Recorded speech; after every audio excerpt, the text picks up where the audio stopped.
Good morning, good afternoon, and good evening to everyone.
I invite, especially those that are working on metropolitan issues, both within your own local governments and your institutions.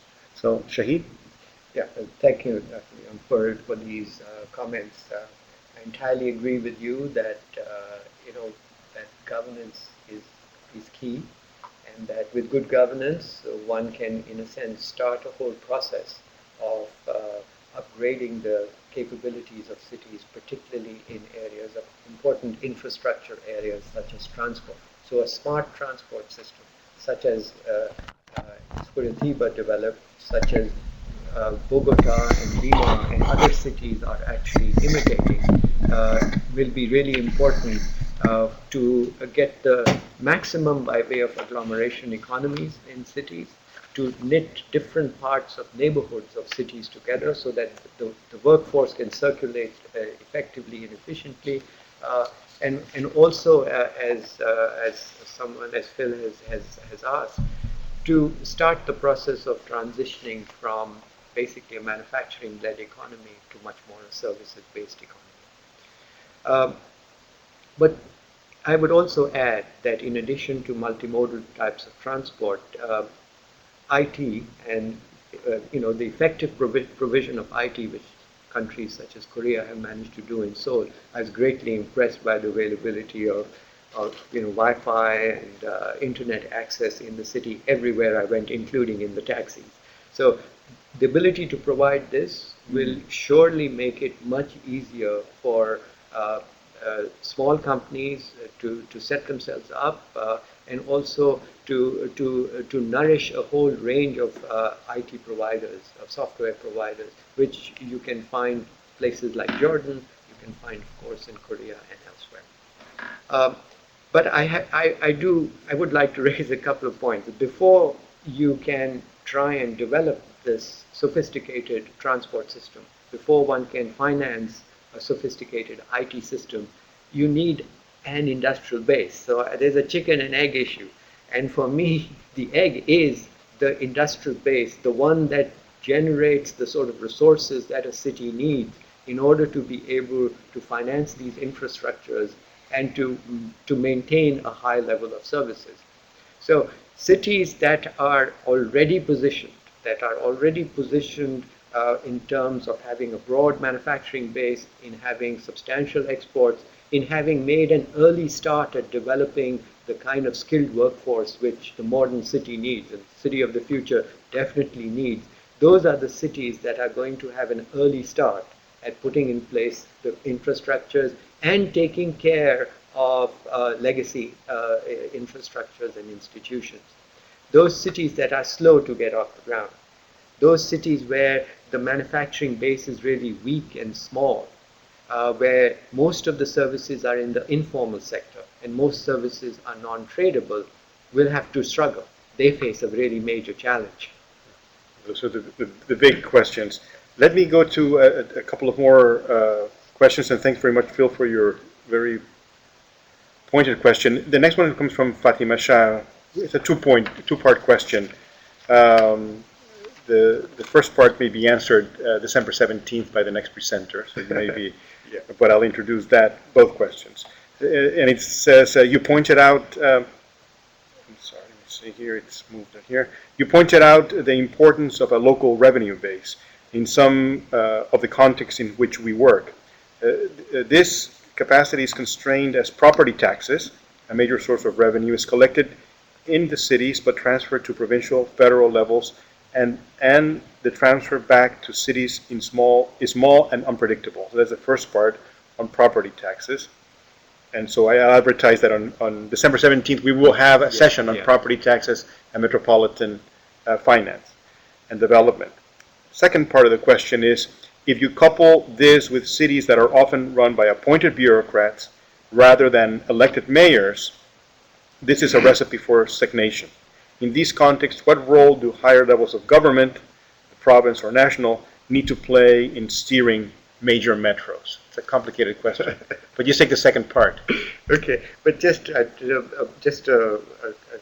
quick reference to the first one as well.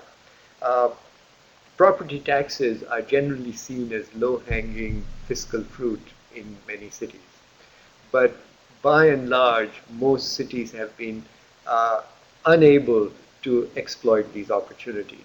So property taxes remain something which cities could use, but very few cities are really able to extract the maximum revenue from them. And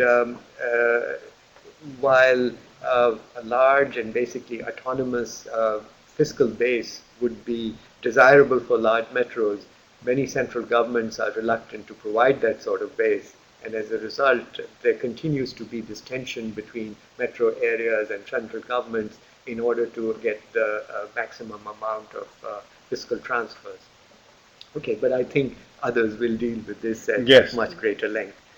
In terms of what to do with situations where the administration of the city is in the hands of appointed government officials, generally bureaucrats, and whereas a lot of the research seems to suggest that cities with elected mayors and particular kinds of elected councils tend to be better governed and tend to be more accountable and more responsive. Sometimes you can have bureaucrats who are highly effective and who are committed, who are given the time, given the sort of the latitude in order to pursue major reforms, and they are also backed by the central government. In those kinds of situations, and I think in the case of China, you approximate that situation where the central government has a big hand in appointing the people who run the city. And by and large, many Chinese cities have proven to be highly dynamic, very effective in rejuvenating the infrastructure, in attracting new business and developing a whole range of new and very productive sectors, also in upgrading their workforce. So it's not always the case to me that if you have appointed officials that they'll do a bad job. Yeah. Now, where you do have this situation that the appointed officials are not especially competent, and the central government refuses to recognize this, and the central government remains all-powerful, then I think there is a problem. You may be talking about a few countries that we know. We know. Yeah. Dr. Liu, would you like to react to the comment and the response as well? Yeah, about the last very broad issue, bureaucrats or elected officials. Speaking of my country, we've had both, of course, a long history. Very famous steps in the Paris region history are the mid-19th century, with Haussmann driving the big boulevards and enlarging the Paris city. And that was really, can't say it's bureaucrat, but a top person appointed by the head of state. And then in the 1960s again, that's not so far, I was already working with those people, a smart man appointed by General de Gaulle, giving the first schéma directeur, master plan, which was totally implemented. 5 new towns, 300 kilometers of express metro across the region, implemented in the 20 following years. But now it's different. Now we have democracy, and these sorts of things would not be possible anymore. That's why we're quite happy with the two things I mentioned. The master plan for the coming decade, which has been approved by elected bodies and the government and the parliament. There was a need for one law for a special purpose, so the parliament entered the process. And the public transport system, which is now fixed. Financing is organized, I could come back on that. And this has been discussed for years, very difficult process. But I think it's stronger since it has a more or less, I would say rather more than less, democratic basis. Broad support. History matters. Thank you very much. But it's not the easy way. No, it's a slow process. It's a slow, painful process. There was a report today came out in the newspaper how countries, all things being equal and taking all the variables that may distort, some of the countries that have a longer history have been shown to invest more on environmental measures. And they were trying to explain it, and it came down to basically saying, since you have more to lose because you know what you have, you may be willing to spend more in the future. Just by thinking about the future itself, which is a risk, you may not be willing to spend as much as you should. It's a very interesting sort of discussion of the history of cities and then how much you're willing to go forward to protect what you have and to expand. Let me go to two more questions that we have received. One from Joseph Petal, and he mentions how would these factors that have been discussed be applied differently to countries like Trinidad and Tobago. For example, the factor of scale may not be as important as other factors. And then another question from Alexandra Linden, who says, thanks you very much for an interesting presentation. As the quality and range of workforce has been recognized as a major driver of urban productivity, what kind of measures, approaches are acknowledged for successfully integrating informal economy and bring in the increasing numbers of underqualified, unemployed youth in developing country cities, I would say. So that's a very, very tough question. How about those two questions? And then we'll end up with the last one that we've received, and we invite others to please invite. We have 5 more minutes. Okay. Shall I quickly try? Yeah, okay. On the case of Trinidad and Tobago and issues of scale of cities,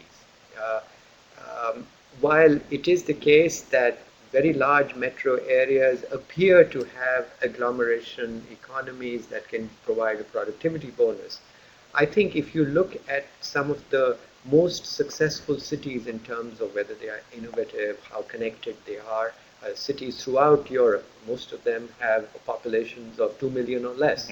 If you look at Silicon Valley, it has and that whole area, the population is about 2.5 million. So smaller, mid-sized cities are not necessarily disadvantaged. But in order for them to get the maximum kind of growth out of their resources, it's really important in their case to upgrade the workforce, to have state-of-the-art infrastructures, and very importantly, to be highly connected with other parts of the world. So they must be hooked onto a number of global supply chains. Now, for instance, many of the small island economies that depend on tourism have to have a highly efficient tourism value chain. They must make sure that they've invested in just the right areas so that they continue to derive benefit from the huge flow of tourists around the world of all sorts. On the second one, the easy one, how to integrate the informal sector workforce, which is in many ways highly disadvantaged. Most of the people have little education, have had none of the advantages of early childhood nutrition and educational training, many of whom have virtually no skills. How to integrate them into the formal economy is going to be really difficult. And one avenue which was open in the past, and that avenue was light manufacturing that required few skills, but did require some kinds of soft skills, that is, discipline, with willingness to show up at a particular time, willingness to subject yourself to the discipline of factory work. That was in the past an avenue in the 19th century, in the 20th, first half of the 20th century, a way of integrating people who had come from the rural sector into the formal sector workforce. The concern I have now is that particular avenue of light manufacturing requiring unskilled or semi-skilled workers with limited education, to integrate those into the workforce. That avenue seems to be not as let's say open as it was in the past. And so one can see in some cities with slow growing economies the prospect of a continuing balkanization of the urban workforce into a large informal workforce which does low productivity, non-tradable type of work, and a relatively small workforce that is highly skilled and that is engaged in tradable activities and hooked on to the global economy. Very good. And those are the questions that we here in the World Bank have to address. Those are the core issues of development in our cities. Absolutely.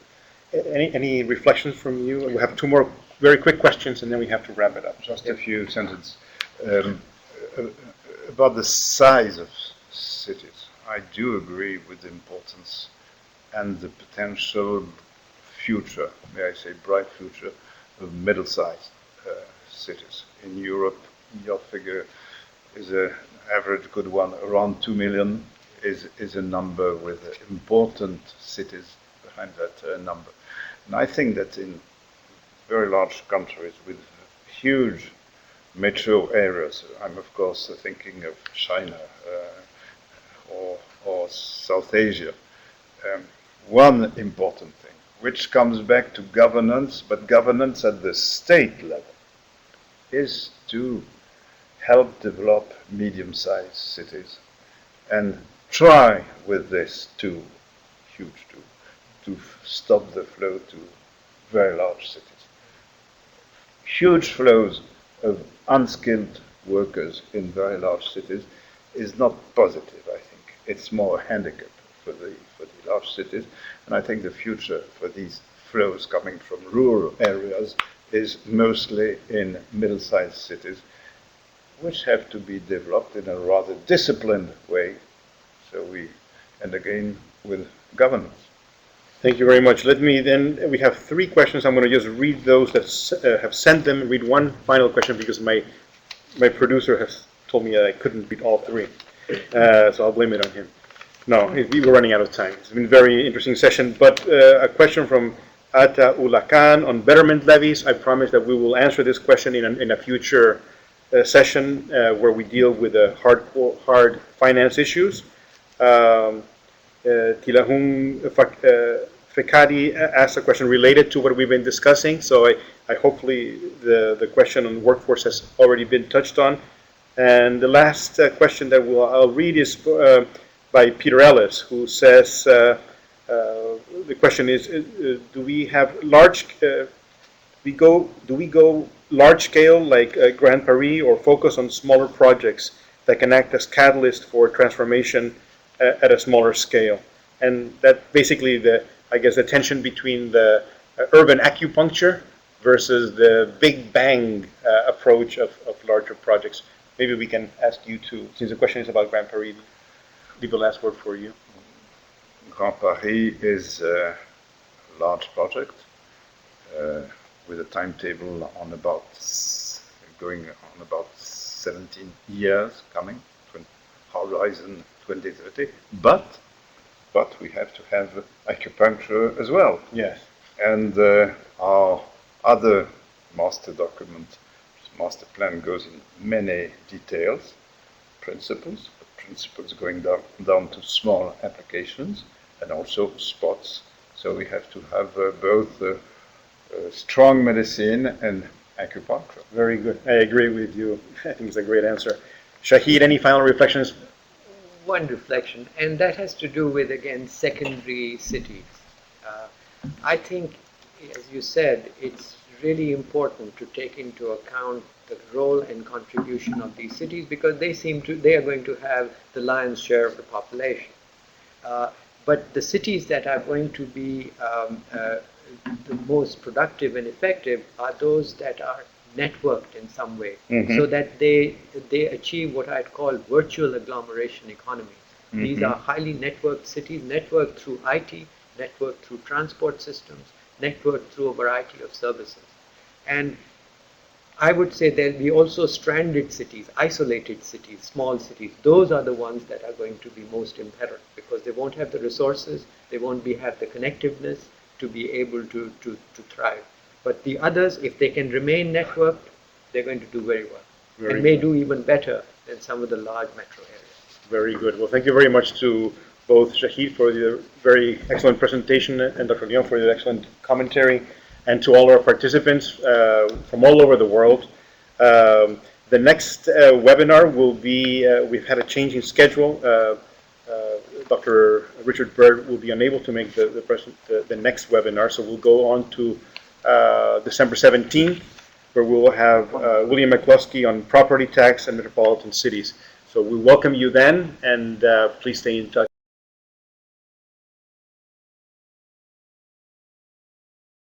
The evaluation now, and please keep in touch, and see you December 17th at 10.